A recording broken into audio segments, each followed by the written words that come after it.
ഇടുക്കി ചിന്നക്കനാലിൽ വീണ്ടും പുലിയുടെ സാന്നിധ്യം. വളർത്തുനായയ്ക്ക് പുലിയുടെ ആക്രമണത്തിൽ പരിക്കേറ്റു. കഴിഞ്ഞ ദിവസങ്ങളിൽ മേഖലയിൽ പുലിയിറങ്ങിയതിന്റെ ദൃശ്യങ്ങളും പുറത്തു വന്നിരുന്നു. പുലിയെ പിടികൂടുന്നതിന് അടിയന്തര നടപടി സ്വീകരിക്കണമെന്നാണ് നാട്ടുകാരുടെ ആവശ്യം.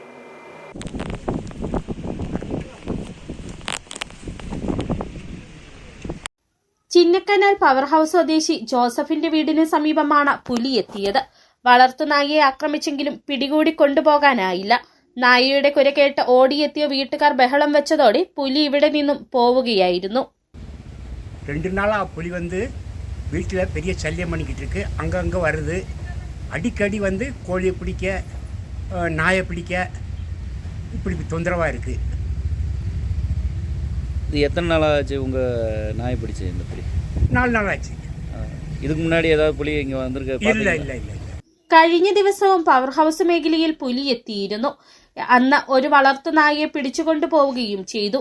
ഏതാനും ആഴ്ച മുൻപ് തോട്ടം മേഖലയിൽ എത്തിയ പുലിയുടെ ദൃശ്യം നാട്ടുകാർ പകർത്തിയിരുന്നു. പുലി ഇറങ്ങിയ മേഖലയിൽ വനംവകുപ്പ് പരിശോധന നടത്തി. കൂട് സ്ഥാപിച്ച് പുലിയെ പിടികൂടുന്നതിനുള്ള നടപടി സ്വീകരിക്കുമെന്ന് വനംവകുപ്പ് അറിയിച്ചു. City vision, Chinnakanal.